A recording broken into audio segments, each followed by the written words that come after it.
আমি প্রধানমন্ত্রিত্ব চাই না, আমরা দেশের মানুষের অধিকার চাই।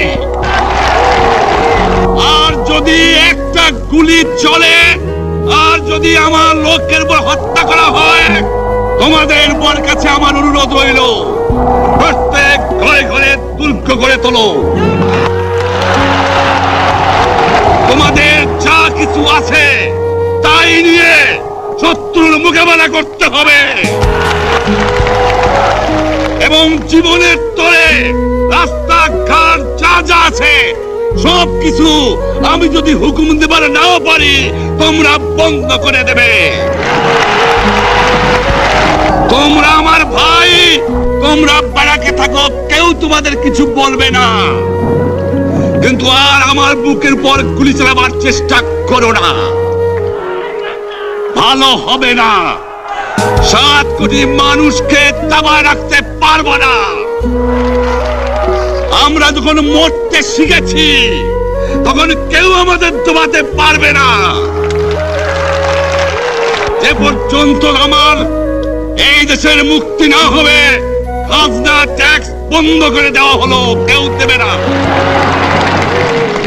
তবে অনুরোধ করছি, আপনারা আমাদের ভাই, আপনারা দেশকে একেবারে জাহান্নামে ধ্বংস করে দিয়েন না। জীবনে আর কোনোদিন আপনাদের মুখ দেখা দেখি হবে না। যদিও আমরা শান্তিপূর্ণভাবে আমাদের ফয়সালা করতে পারি, তাহলে অন্তপক্ষে ভাই ভাই হিসেবে বাস করার সম্ভাবনা আছে। সেই জন্য আপনাদের অনুরোধ করছি, আমার এই দেশে আপনারা মিলিটারি শাসন চালাবার চেষ্টা আর করবেন না।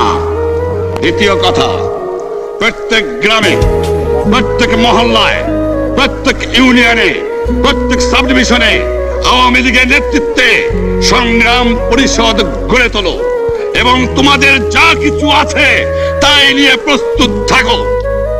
মনে রাখবা, রক্ত যখন দিয়েছি, রক্ত আরো দেব, এদেশের মানুষকে মুক্ত করে ছাড়বো ইনশাআল্লাহ। এবারে সংগ্রাম আমাদের মুক্তির সংগ্রাম, এবারে সংগ্রাম স্বাধীনতার সংগ্রাম। আপনারা আমার উপরে বিশ্বাস নিশ্চয়ই রাখেন। জীবনে আমার রক্তের বিনিময়েও আপনাদের সঙ্গে বেঈমানি করি নাই।